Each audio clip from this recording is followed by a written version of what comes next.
shiny little Beamer with the rack top down, sitting in the drive, but she wouldn't get out. The dogs were all barking and wagging around, and I just laughed and said, "You all get in." She had on John Deere and Company has been known for its tractors for over 100 years, but born in the early 1800s, John Deere didn't see the manufacturing of tractors in his day. Most farmers in that time were using horse and plow. Deere and Company was not always a tractor company. Before they made tractors, they made plows, just like John Deere did himself when he was a blacksmith. He made the first plow out of polished steel in 1838. The tractor was a brand new invention. Virtually no farmers had tractors in use on farms. But if they had a tractor, it was a steam-powered tractor that looked more like a locomotive than a tractor.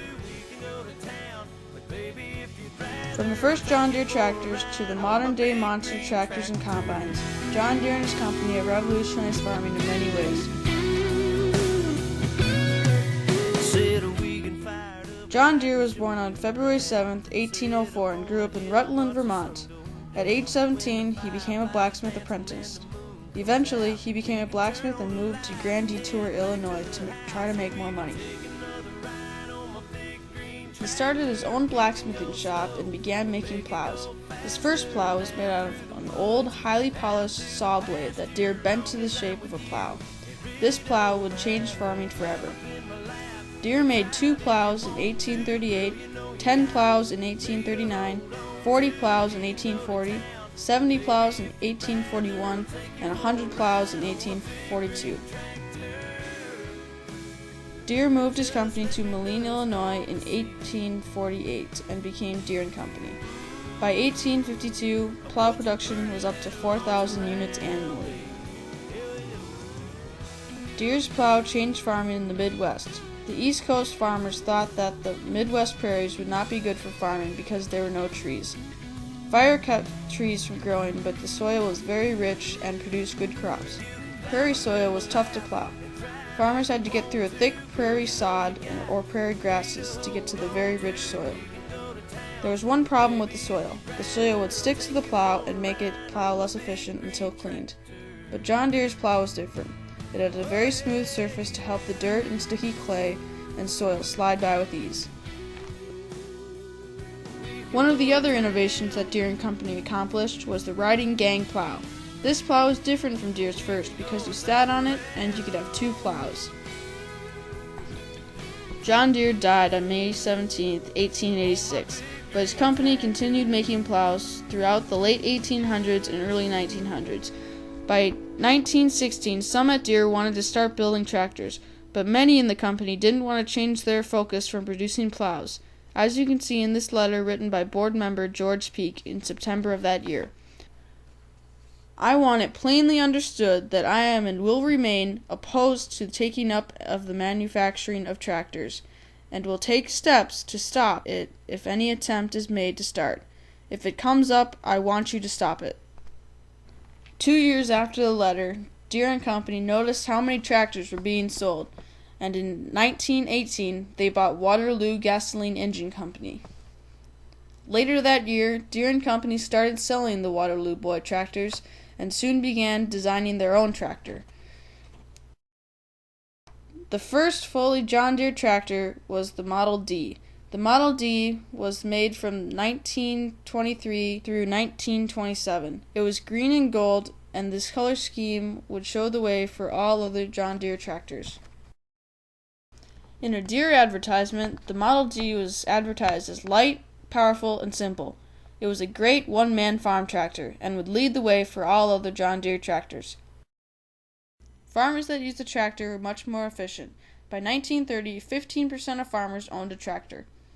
Farmers that used a tractor could cut their labor hours in half and produce more crops. Tractors were also cost-effective because farmers did not have to buy and maintain horses or cattle to pull the plows or save land for pastures. One of the key features of a John Deere tractor was that it had a 2-cylinder engine. A 2-cylinder engine had fewer cylinders compared to most tractor engines. This made it simpler to repair because it had less moving parts. A 2-cylinder tractor also has a distinct pop-pop sound. Farmers knew this was the sound of a John Deere.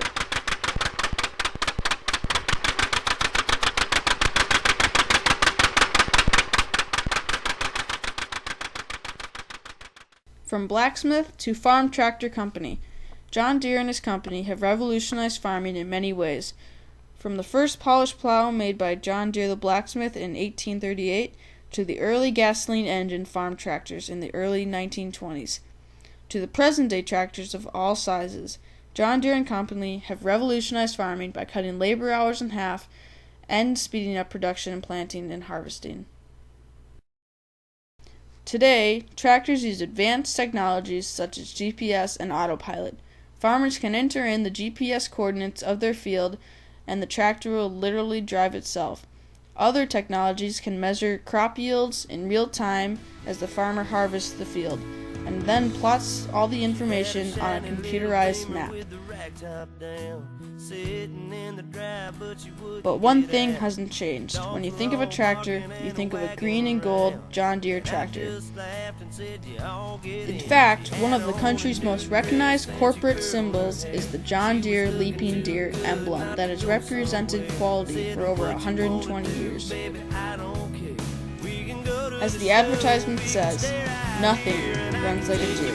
Ride on my big green tractor, we can go slow or make it go faster, down through the woods and out to the pasture. Long as I'm with you, it really don't matter. Climb up in my lap and drive if you want to. Girl, you know you got me to hold on to. We can go to town, but baby, if you'd rather, I'll take you for a ride on my big green tractor.